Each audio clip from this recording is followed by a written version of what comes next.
Magandang tanghali, nagbabalik ang PTV Balita ngayon.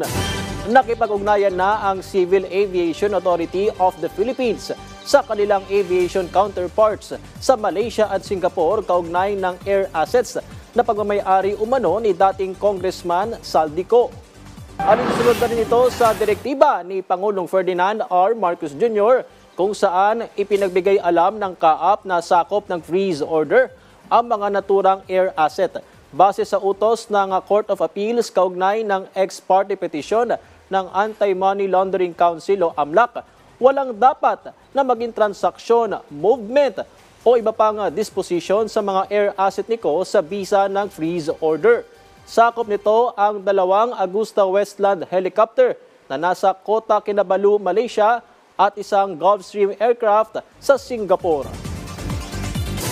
Samantala, naglabas ng abiso ang Philippine Coast Guard para sa mga mangingisda sa Ilocos Norte at Cagayan na iwasan ng drop zones ng posibleng debris mula sa ilulunsad na Long March 7A Chinese space rocket.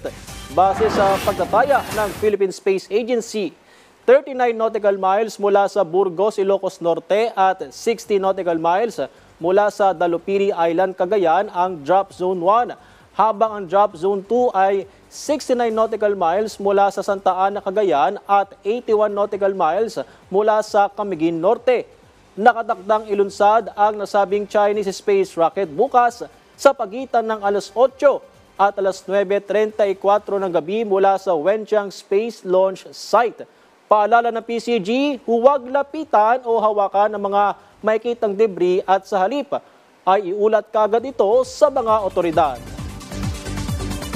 Yan ang mga balita sa oras na ito. Para sa iba pang updates, i-follow at i-like kami sa aming social media site sa @PTVPH. Ako si Patrick De Jesus para sa Pambansang TV sa Bagong Pilipinas.